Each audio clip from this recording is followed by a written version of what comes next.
Bienvenido a tu programa, Dialogando con el Obispo. De corazón a corazón. Conduce Monseñor Rodrigo Aguilar, por la señal de Radio Tepeyac. Comenzamos. Buenas noches, estimado auditorio que nos escuchan y nos ven en este programa en vivo desde la cabina de Radio Tepeyac, dialogando con el obispo de corazón a corazón. Ya no vendrá la licenciada Malena a apoyar en este programa por necesidades que ella tiene de su trabajo, de su familia. Qué bueno que se conectan, sea por el radio 93.1 FM o también entrando a internet por www.radiotepeyac.com.mx, www.radiotepeyac.com.mx, o también entrando a Facebook, ponen @obispo Rodrigo Aguilar, sin espacios, sin mayúsculas, todo con minúsculas, @obispo Rodrigo Aguilar. Pueden enviar también mensajes escribiendo al número de Radio Tepeyac 967-142-4271.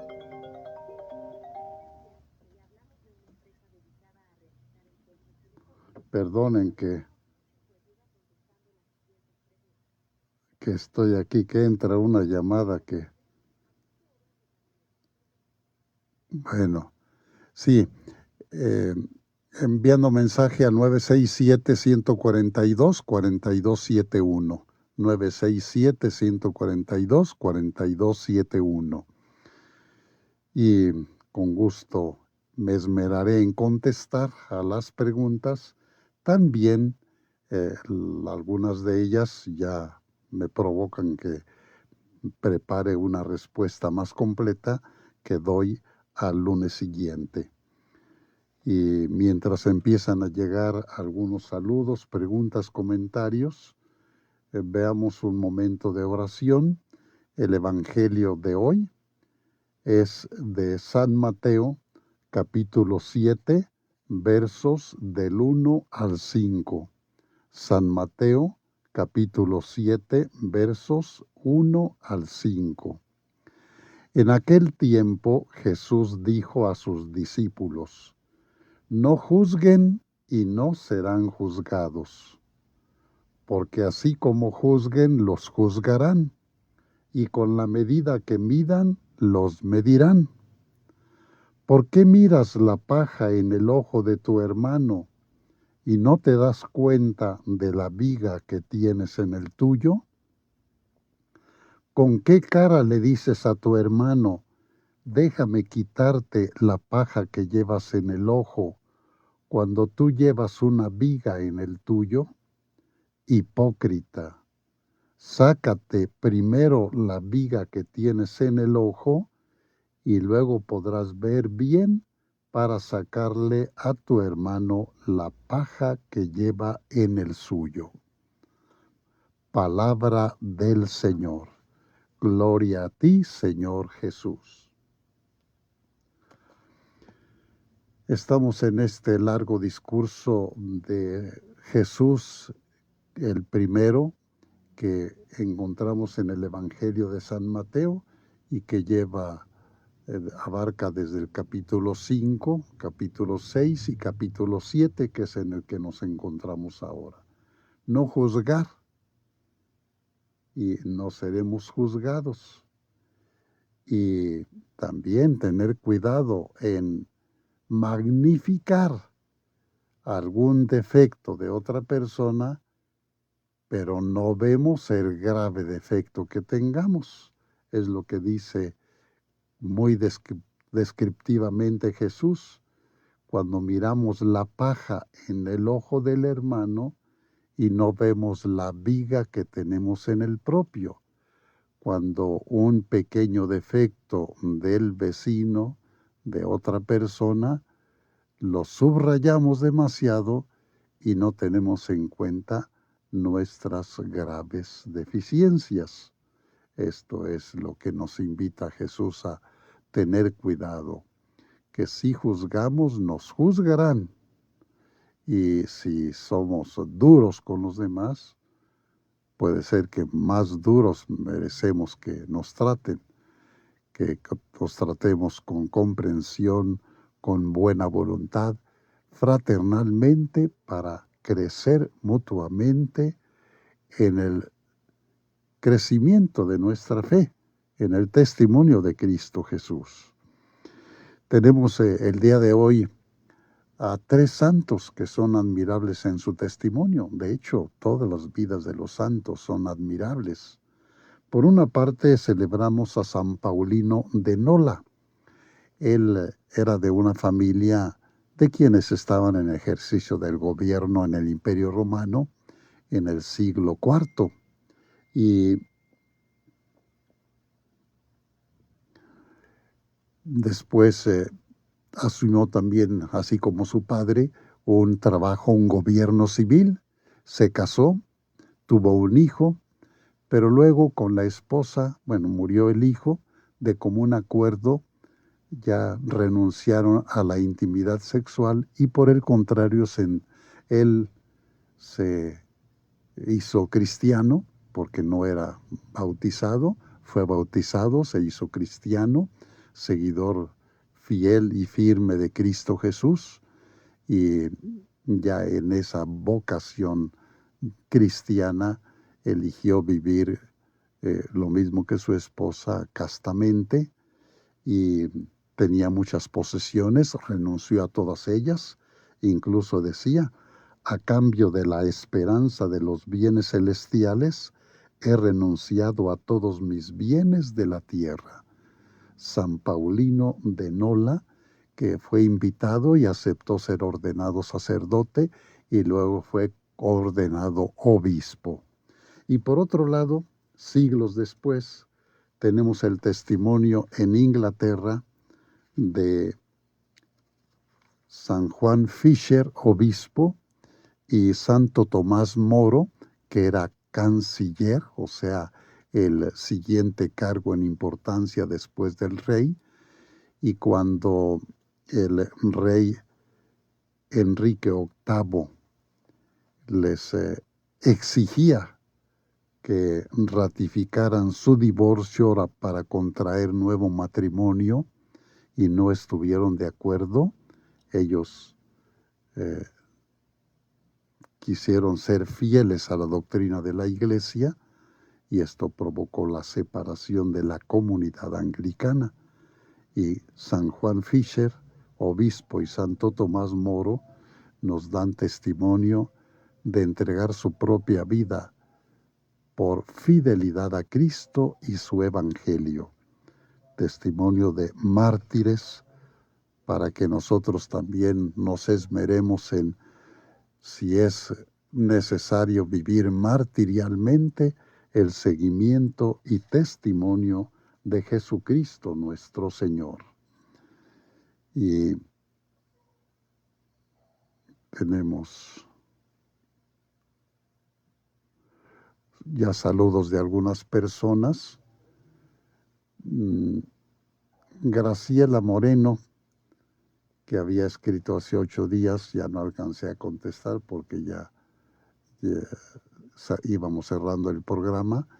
Me dice: Monseñor, le deseamos buen viaje a Valle de Santiago. Nosotros acabamos de llegar, residimos en Soledad, California. Gracias, Graciela. Y sí, pues nos vimos allí en Valle de Santiago, a donde fui el fin de semana. Llegué de regreso esta tarde. Fue muy fructuosa mi estancia en Valle de Santiago. Fui a acompañar a una sobrina que cumplía 15 años y estuve con la familia algunos ratos conviviendo con mis hermanos, sobrinos, con primos. Bueno, fue muy agradable el encuentro, provocó que nos saludáramos con cariño con todos. También Yadira Sánchez, linda y bendecida noche. Gracias, Yadira, un saludo afectuoso. Andy Hidalgo, qué paz transmite, Monseñor. Dios lo bendiga siempre. Gracias, Andy. Me esmero en estar en paz y transmitir paz. Gracias por el comentario. José Castellanos dice, saludos, excelente noche, bendiciones para usted, señor Obispo Rodrigo. Tengo una duda, ¿es normal? ¿Qué significado tiene el cuadro de Nuestra Señora del Perpetuo Socorro? Bien, lo voy a explicar de hoy en 8. No lo tengo aquí a la mano, pero procuraré traerlo para ir explicando los diversos aspectos de la imagen de Nuestra Señora del Perpetuo Socorro.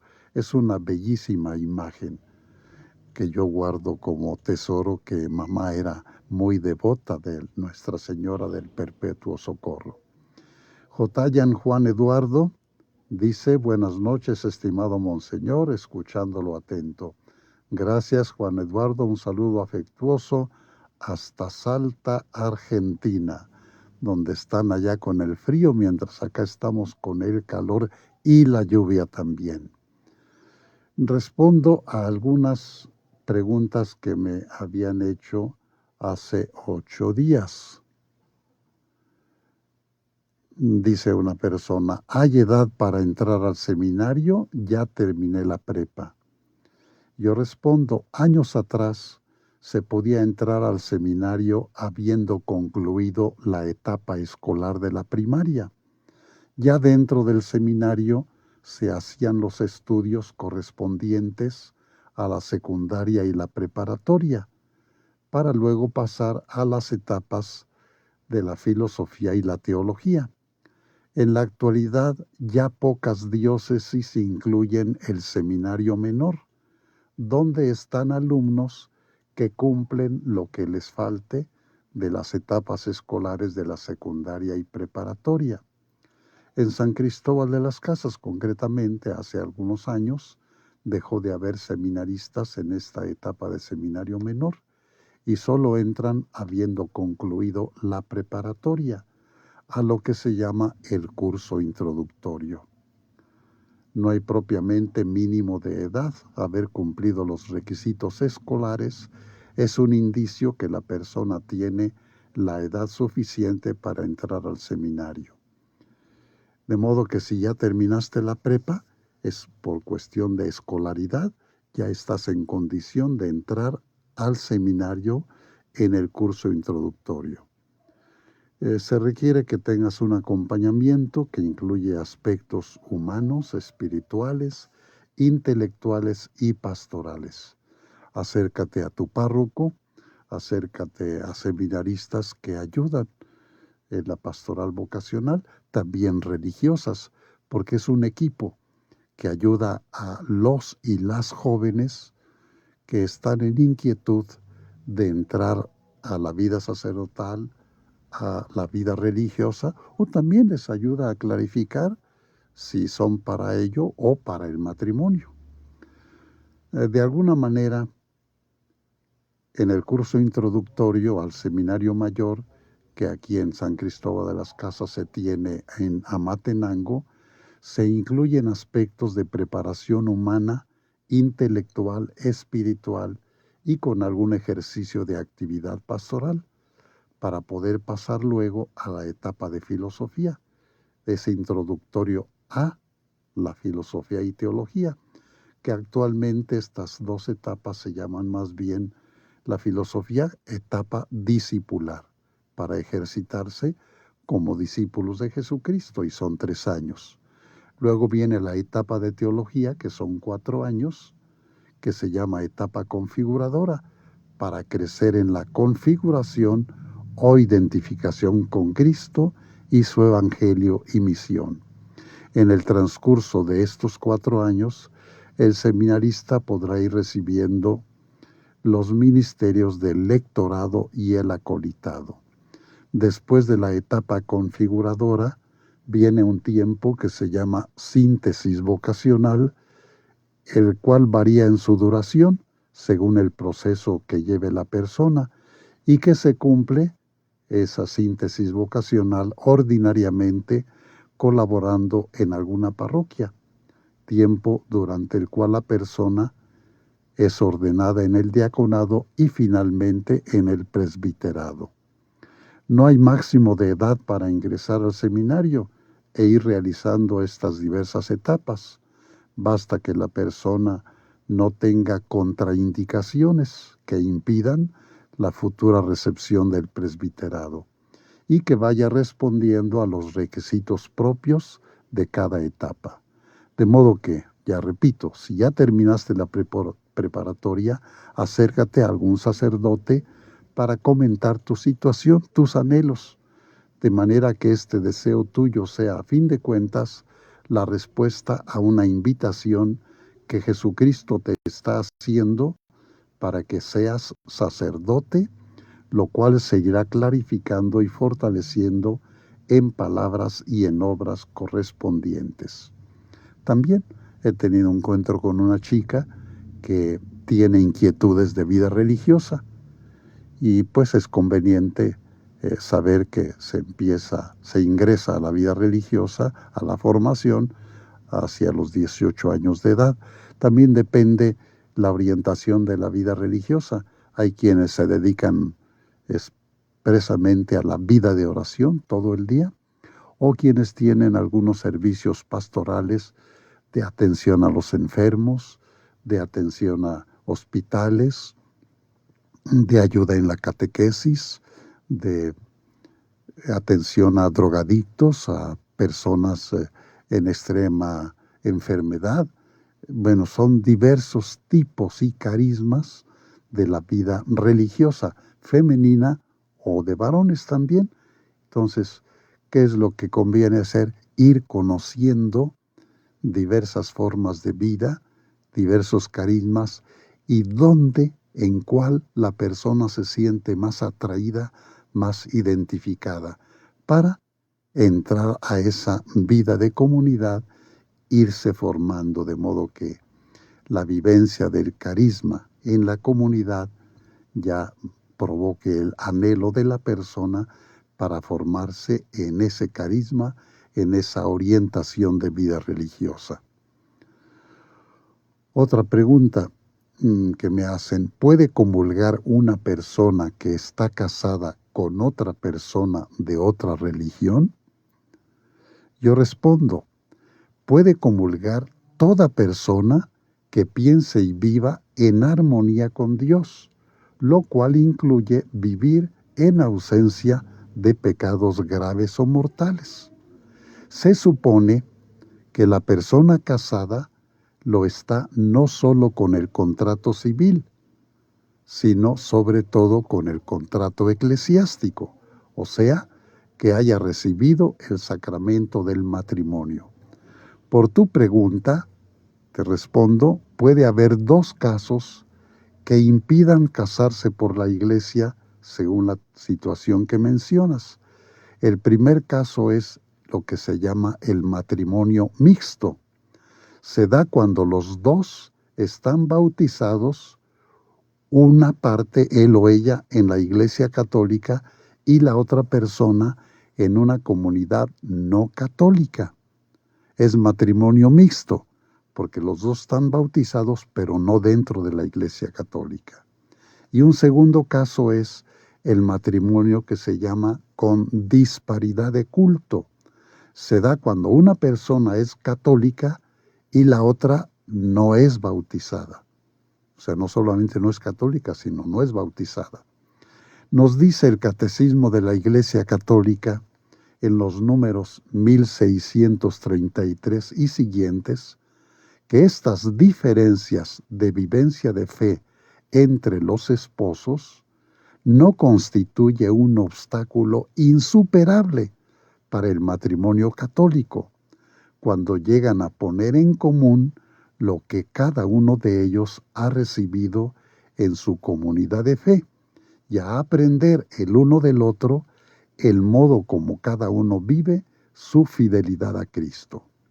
Entonces, la persona bautizada en la Iglesia Católica y que se ha casado en el sacramento del matrimonio, pero que es matrimonio mixto, en que los dos son bautizados, pero uno no es católico, o con disparidad de culto, se requiere que haya hecho la tramitación correspondiente para que se tenga en cuenta y se dispense, al menos se advierta en el matrimonio mixto o se dispense del matrimonio con disparidad de culto. Estas diferencias de vivencia de fe entre los dos esposos no constituye un obstáculo insuperable para el matrimonio católico, cuando llegan a poner en común lo que cada uno de ellos ha recibido en su comunidad de fe y a aprender el uno del otro el modo como cada uno vive su fidelidad a Cristo. Desde luego que la persona que comulga es la persona bautizada en la Iglesia Católica y la otra persona respeta que ella siga siendo católica, él o ella. Los esposos, sin embargo, cuando tienen diferente fe, corren el peligro de vivir en el seno de su hogar el drama de la diferencia de vivencia de fe, que puede llevar a muchas manifestaciones de desunión de pareja y de familia. Por ejemplo, para la educación de los hijos. ¿En qué fe van a educar a los hijos si la pareja no vive la misma fe? Esto deben dialogarlo y decidirlo previamente, antes de casarse. Si se casan por la Iglesia Católica, se supone que la parte no católica ha aceptado que la parte católica va a cultivar su fe y va a esmerarse en educar en la fe católica a los hijos que vengan del matrimonio. De manera que si ambos aceptan casarse por la Iglesia Católica, la parte no católica debe aceptar que los hijos serán educados conforme a la fe católica. Según el derecho vigente en la Iglesia Latina, un matrimonio mixto necesita para su licitud el permiso expreso de la autoridad eclesiástica, o sea, del obispo. En caso de disparidad de culto, que una de las dos, él o ella, no solamente no sea católico, sino no haya recibido ningún bautismo, entonces es una dispensa expresa del impedimento para la validez del matrimonio. Esto se tiene que informar cuando se están preparando para celebrar el sacramento del matrimonio. Este permiso o esa dispensa supone que ambas partes conozcan y no excluyan los fines y las propiedades esenciales del matrimonio. Además, que la parte católica confirme los compromisos, también haciéndolos conocer a la parte no católica, de conservar la propia fe y de asegurar el bautismo y la educación de los hijos en la Iglesia Católica. Estos casos, con tanta movilidad humana que ya se da en la actualidad, ya son muy frecuentes. Es entonces importante que cuando los novios se reconocen de diferente religión, dialoguen, que esto no les estorbe para mantenerse unidos y para mantener unida a la familia. Gracias al diálogo ecuménico entre católicos y creyentes en Cristo no católicos, las comunidades cristianas interesadas han podido llevar a cabo una pastoral común para los llamados matrimonios mixtos. Su objetivo es ayudar a estas parejas a vivir su situación especial a la luz de la fe, que la diferente fe no les divida, no les cuestione y les rompa la relación, y sobre todo la educación a los hijos, a superar las tensiones entre las obligaciones de los cónyuges, el uno con el otro y con sus respectivas comunidades eclesiales. Debe alentar el desarrollo de lo que les es común en la fe y el respeto de lo que los separa. En los matrimonios con disparidad de culto, el esposo católico tiene una tarea particular, pues como nos dice San Pablo en su primera carta a los Corintios, capítulo 7, verso 14, el marido no creyente queda santificado por su mujer y la mujer no creyente queda santificada por el marido creyente. Es un gran gozo para el cónyuge cristiano y para la Iglesia el que esta santificación pueda conducir a la conversión libre del otro cónyuge a la fe cristiana. El amor conyugal sincero, la práctica humilde y paciente de las virtudes familiares y la oración perseverante pueden preparar al cónyuge no creyente a recibir la gracia de la conversión. Así que, respondiendo a tu pregunta expresada, se supone que la persona que quiere comulgar debe haberse casado por la Iglesia con la respectiva autorización si es un matrimonio mixto o con disparidad de culto y estar viviendo en comunión con Cristo y su Evangelio, respetándose la diferencia de fe que tenga con el esposo o la esposa. Vemos si hay más saludos. ¿Sí? Mara Hernández, sí. Mara Hernández, buenas noches, Monseñor, Dios bendiga su vida. Saludos con mucho cariño. Gracias, Mara. También Juan Eduardo Jotayan, muchísimo frío aquí en Argentina. Sí, ya me platicas del frío, exactamente. En el hemisferio norte, cuando hace calor, en cambio en el hemisferio sur es frío. José Luis Huerta Solís, saludos desde Aguascalientes, don Rodrigo. Saludos, José Luis. Humberto Aguilar, buenas noches, saludos y bendiciones desde Valle de Santiago.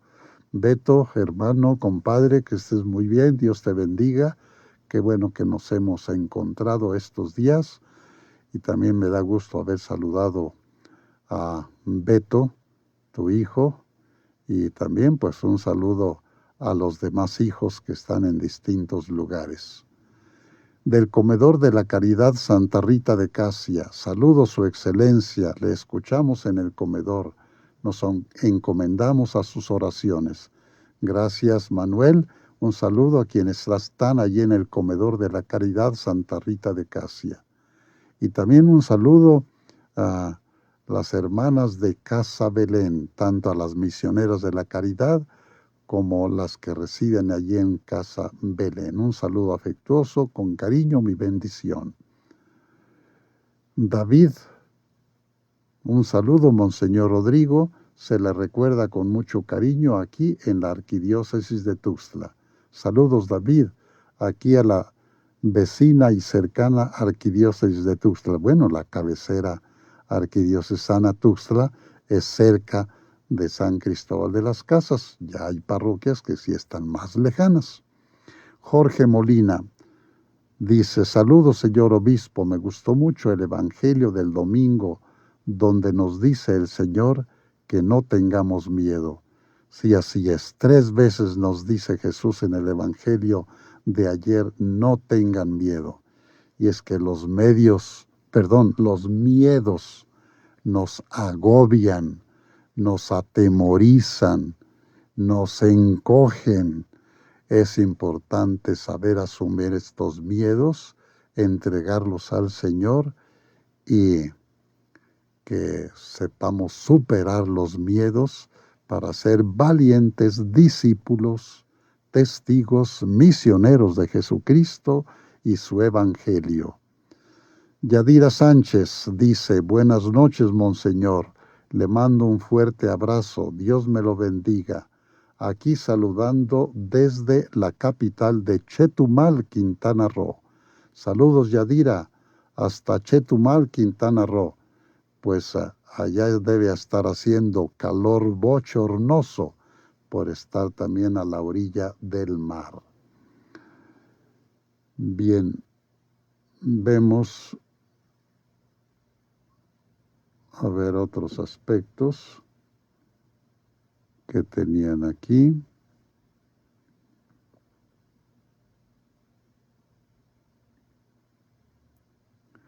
Me preguntaban hace 8 días, ¿qué va a pasar con la gente que tiene diferente preferencia sexual ante Dios? Teniendo en cuenta tu pregunta, quiero dar una mirada mucho más amplia respecto a la sexualidad y el amor.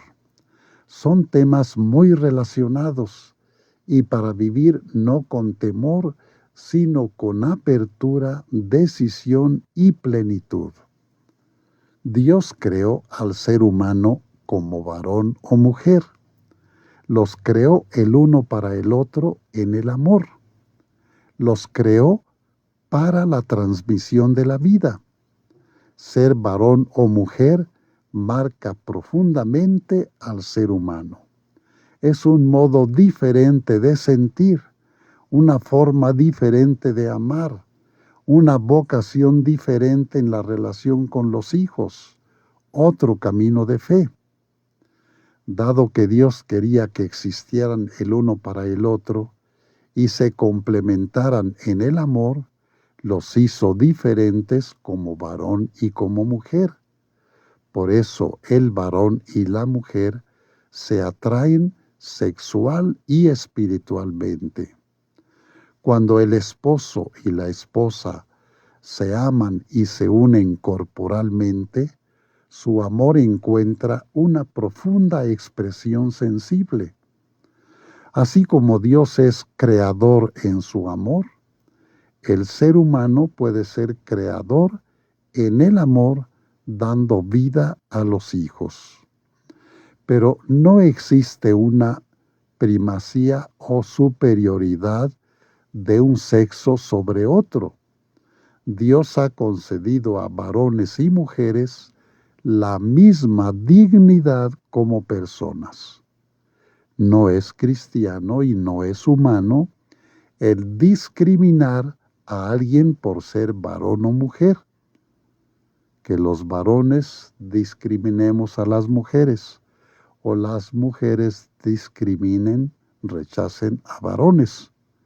Ahora bien, la igualdad en dignidad y derechos no significa, sin embargo, uniformidad. Un falso igualitarismo que ignore la peculiaridad propia del varón y de la mujer es contrario a la idea creadora de Dios. De modo que es importante que al tratarnos como seres humanos, varón o mujer, respetemos y valoremos a las personas de diferente sexo al nuestro. Dios ha creado al ser humano como varón y mujer y los ha destinado uno para el otro también en lo corporal. La Iglesia acoge sin condiciones, ya entro a la pregunta que me haces, la Iglesia acoge sin condiciones a las personas que presentan tendencias homosexuales. No deben ser discriminadas por ello. Al mismo tiempo, la Iglesia afirma que todas las formas de encuentros sexuales entre personas del mismo sexo no corresponden al orden de la creación.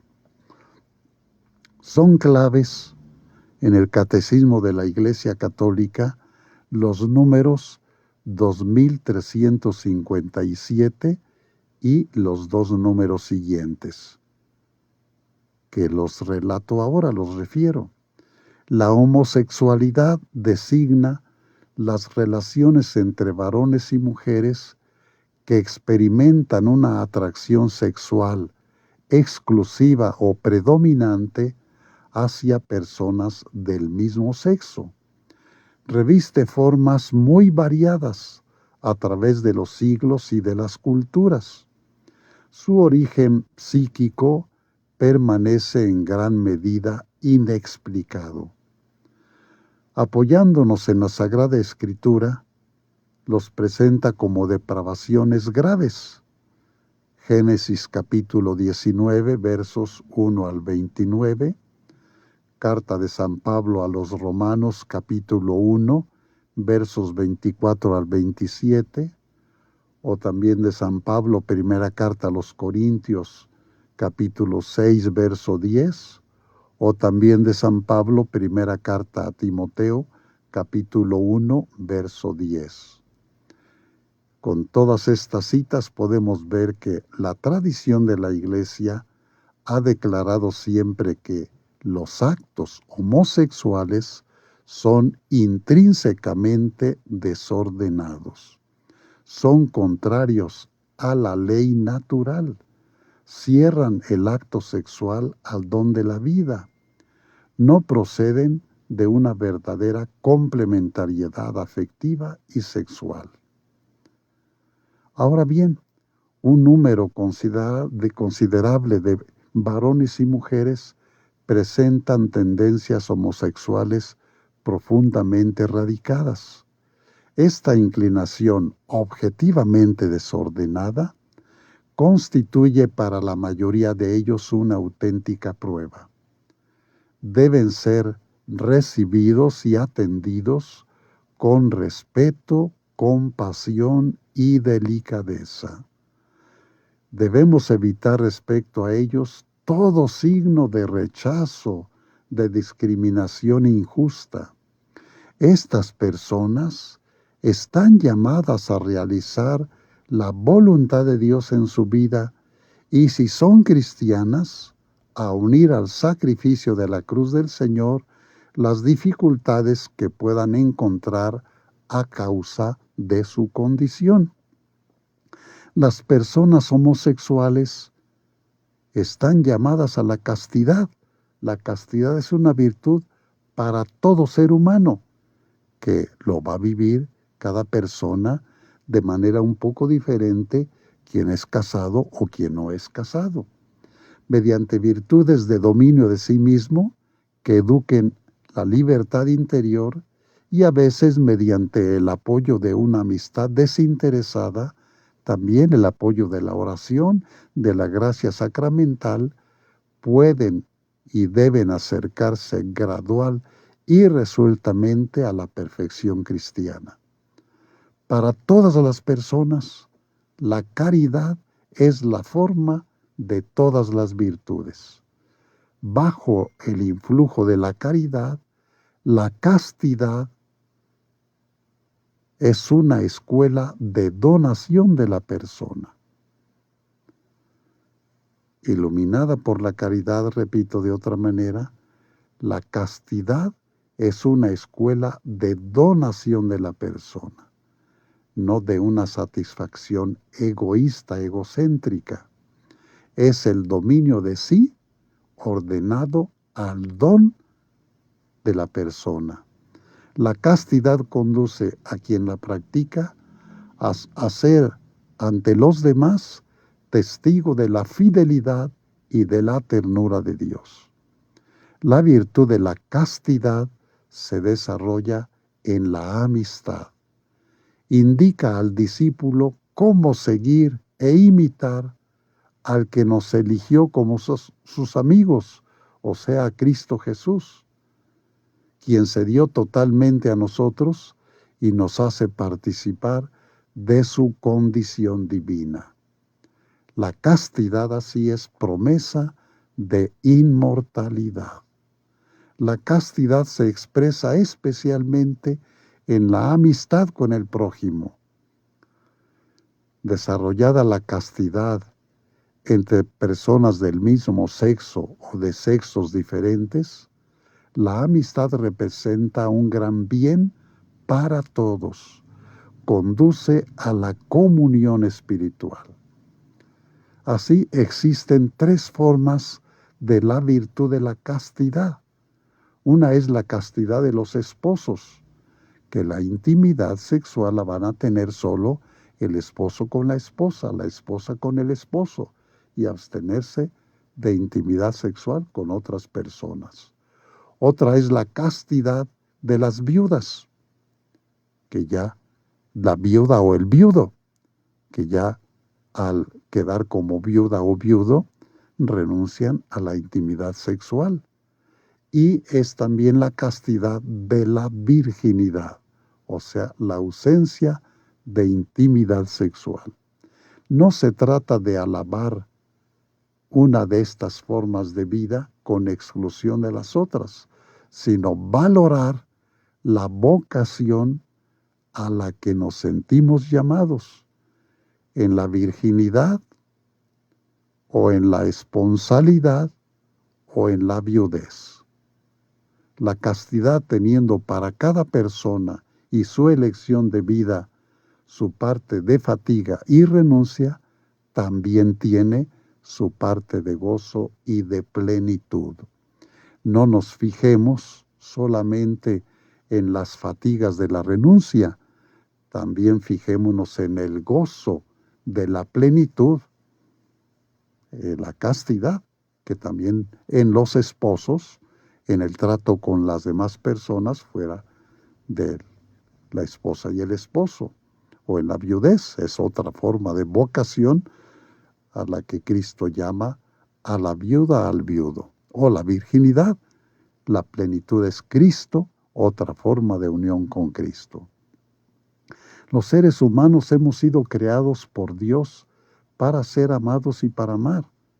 El amor es la entrega libre del corazón. En toda amistad hay amor, debe haber amor. Es una forma de amor particularmente hermosa entre el varón y la mujer, entre dos personas que se entregan mutuamente para siempre en el matrimonio o sencillamente en una amistad, teniendo en cuenta que todo amor humano sea una imagen del amor divino en el que todo amor se encuentra. De hecho, el Evangelio del domingo próximo nos habla que toda relación humana entre dos o más personas sea un signo de la presencia de Jesucristo, entre los esposos que se aman, o entre las religiosas, o entre los sacerdotes, que esté Cristo presente en nuestra relación, en nuestra forma de relacionarnos con los demás. Más todavía, Cristo Jesús nos lleva a la Trinidad, el Padre, el Hijo, el Espíritu Santo. El amor en la Trinidad es la plenitud. El amor es el interior más íntimo de Dios Trino. En Dios Padre, Hijo y Espíritu Santo hay intercambio constante y entrega perpetua.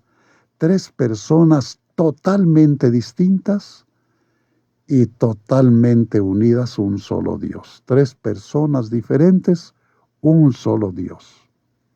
Es el desbordamiento del amor divino que se derrama a nosotros como Padre, como Hijo, como Espíritu Santo, para que participemos en el amor eterno de Dios. Nos dirigimos al Padre por el Hijo en el Espíritu Santo.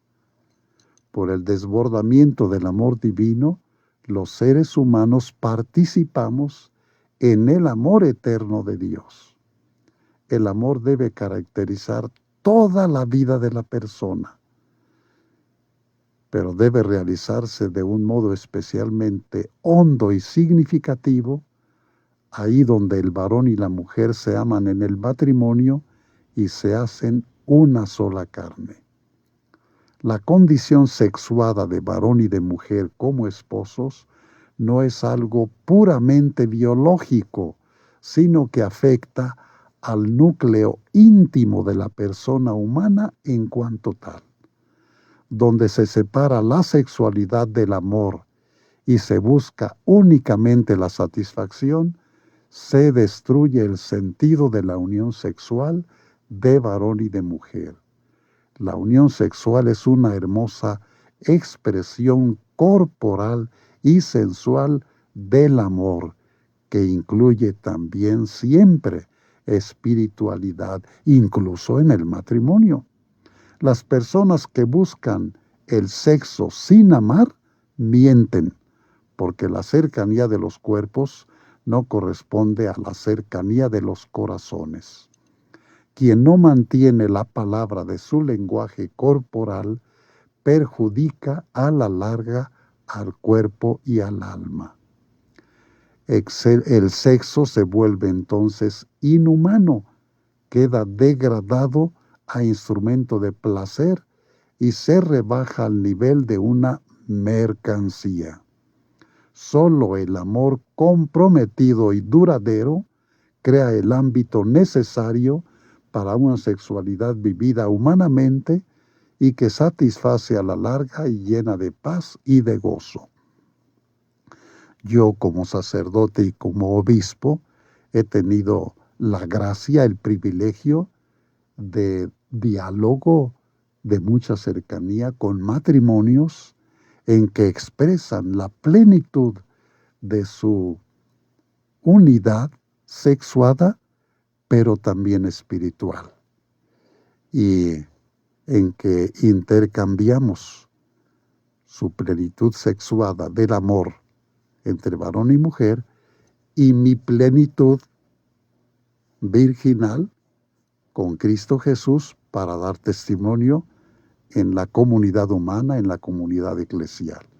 De modo que a partir de tu pregunta, pues me he procurado ser más amplio, no solo hablar de la diferente preferencia sexual, sino de la sexualidad y el amor, desde el aspecto físico hasta el aspecto espiritual, en una plena comunión humana y con Dios Padre, Hijo y Espíritu Santo. Bien, vamos a ver más saludos que nos estén llegando.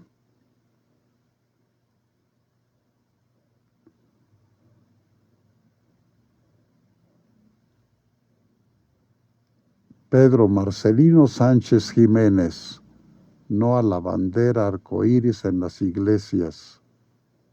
Bueno, no a la bandera arcoíris en las iglesias. Por el significado que se tiene de la bandera de arcoíris como de la aceptación plena de la homosexualidad. Ya lo he explicado con lo que he dicho, que no necesito detenerme más. Buenas noches, señor obispo. Le pido de sus humildes oraciones. Maggie en Lagos de María Eugenia. Un saludo, Maggie. Aquí cerca, Lagos de María Eugenia. Es aquí en la parte sur de San Cristóbal de las Casas. Mili Gordillo, buenas noches, señor obispo.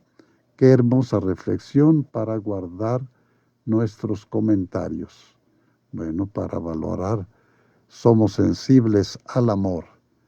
El amor sexuado, como varón, como mujer, en el matrimonio o en la vida sacerdotal, en la vida religiosa, que siempre sea en plenitud y que Cristo nos ilumine y sostenga. Juan Eduardo Jotaya, muy claro el don de la castidad, embellece el alma, irradia un amor trascendental en la vida cotidiana. Así es, Juan Eduardo. Rosa Marmolejos, un saludo para usted, don Rodrigo. Saludos, Rosa, hermana, hasta la ciudad de Guatemala. Lamentablemente no nos pudimos ver porque el tráfico, sí, en verdad que es intenso, es muy pesado. Es como las horas pico en la Ciudad de México, así está la ciudad de Guatemala, que para ir de un lugar a otro en las horas pico, sencillamente se dedica media hora, una hora y es imposible poder llegar a tiempo a determinadas reuniones. Hay que hacerlo con mucha anticipación. Bueno, un saludo afectuoso ahora de esta manera. Dani GN, saludos, monseñor, que Dios lo llene de bendiciones y mucha salud. Un fuerte abrazo. Muchas gracias por iluminarnos con su conocimiento. Atentamente, Nico Gómez, de Valle de Santiago, Guanajuato. Y si nos puede dar la bendición al matrimonio Gómez Castro. Atentamente, Nico Gómez. Desde luego que sí, un saludo afectuoso, Nico, hasta Valle de Santiago, donde estuve por allá en estos días. Juan Eduardo Jotaya nuevamente. Monseñor, tenemos aquí probabilidad de nevadas. Pues mira nada más. Acá nosotros nada más de lluvia, pero también hay nevadas en algunas partes muy altas, por ejemplo en el norte de la República. Y también aquí a veces en los picos más altos. En Chiapas está ¿cómo se llama el pico más alto de Chiapas? Se me fue ahorita el nombre, pero está ya en límites de Chiapas con Guatemala, ahí en la diócesis de Tapachula. Y también en Pico de Orizaba, acabo de pasar por el Pico de Orizaba y tenía la Cumbre Nevada, muy hermoso.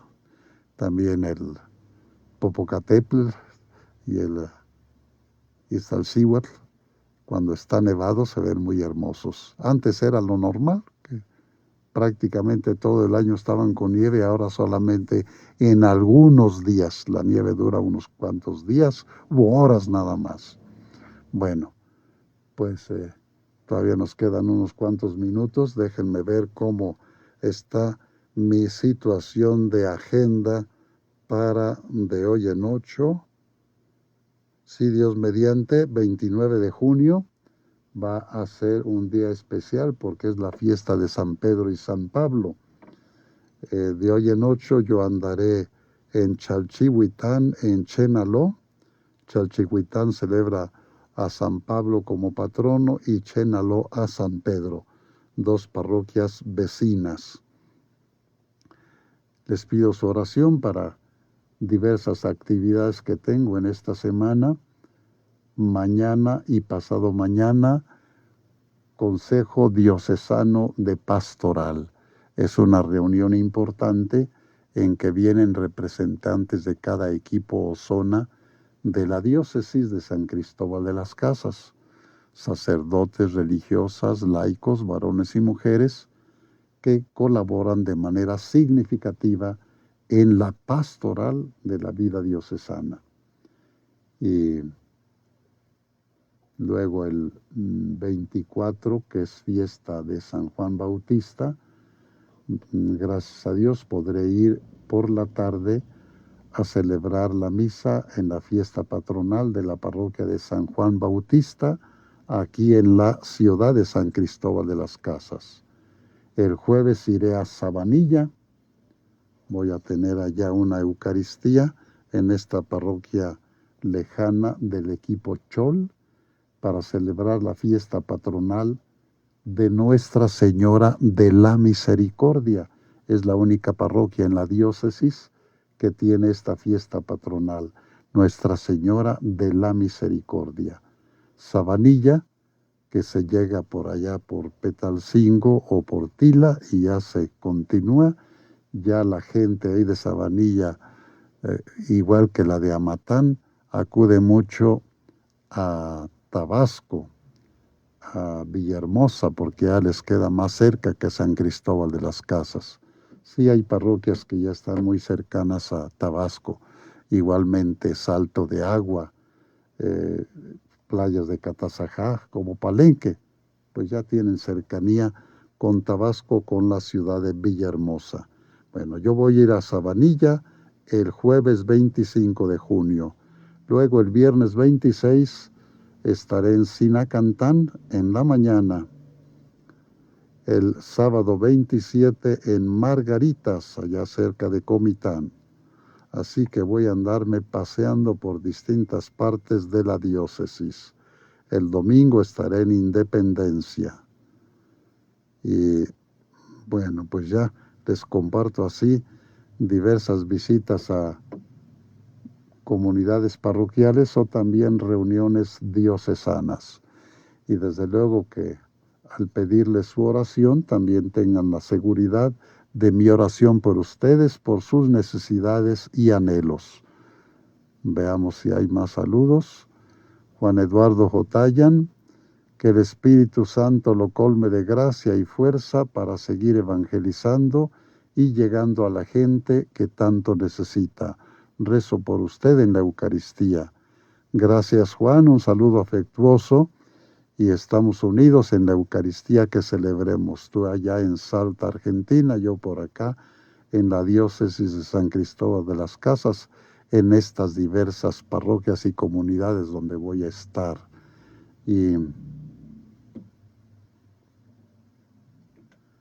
adelanto también que podré estar de hoy en 8 en la fiesta de San Pedro y San Pablo, pero vengo aquí al programa de radio.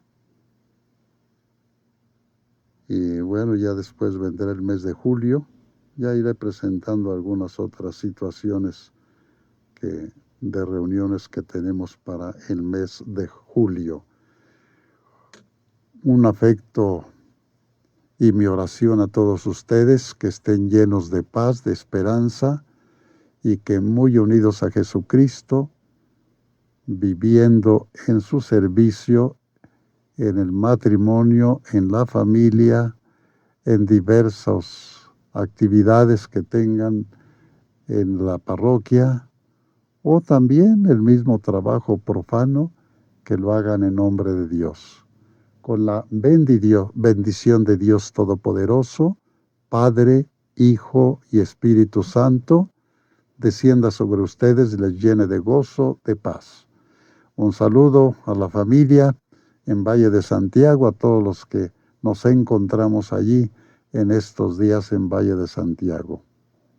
Y que donde quiera que estén, que el Señor les ilumine, les sostenga, y vivamos a Cristo Jesús y su Evangelio, demos testimonio como discípulos, testigos, misioneros de Jesucristo. Buenas noches. Esto fue todo por hoy. Y recuerda, el próximo lunes tienes una cita con tu programa Dialogando con el Obispo, de corazón a corazón.